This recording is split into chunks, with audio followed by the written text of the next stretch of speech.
ভাগবত কথাটা, ভাগবতের কথাটা যদি উপলব্ধি করা যায়, সেখানে পরিষ্কার লেখা আছে সাজের কোনো পারিপাট্য নাই।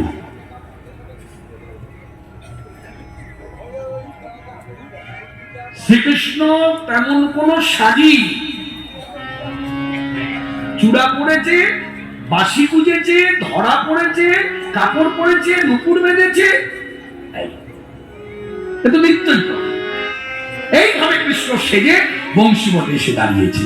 ভগবান তারাত্রি শারদপুল্ল মল্লিকা বিশ্বরন্ত মনশ্চক্রে যোগমায়ামুপাশ্রিত। হে যোগমায়া আশ্রয় লীলা, হে যোগমায়া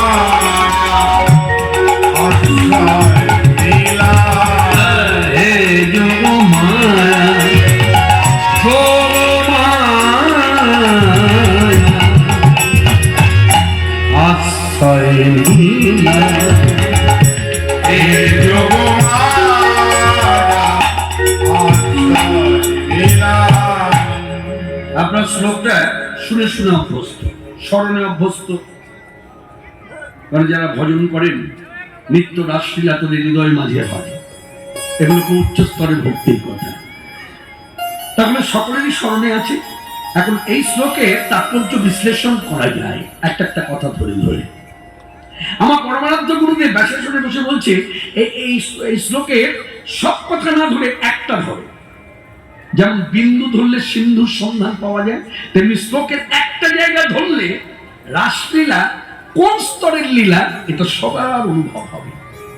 তখন তিনি আমাকে বলছে, এই বল, তার কথা দিয়েই বলি, হ্যাঁ তার কথা দিয়ে বলি। তিনি আমাকে বলছে, বল, মল্লিকা ফুল শরৎকালে ফোটে।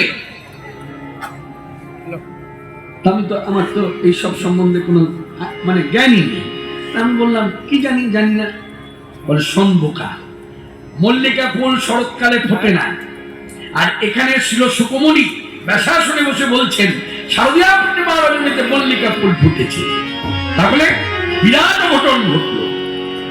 বুঝতে পারছিস কোন স্তরের লীলা? যে ঘটনা ঘটান নয় সেই ঘটনা ঘটলো না এই শারদীয়া পূর্ণিমা রজনীতে। ওই যে শারদা ফুল্ল মল্লিকা, মল্লিকা ফুল ফুটল। আর এই অনাদি আদি গোবিন্দ স্বয়ং ভগবান শ্রীকৃষ্ণ এই বংশীবটের তলে দাঁড়িয়েছে, দাঁড়িয়ে শোভা দিয়েছে। আমরা যেমন ফুলবনের শোভা দেখি, এই ফুলের দিকে তাকিয়ে এই শোভা দেখছি। ওই একভাবে তার যিনি দাস, যিনি গোবিন্দ দাস, তিনিও লীলাদ্রষ্টা, তিনিও এক পাশে দাঁড়িয়ে দেখছেন।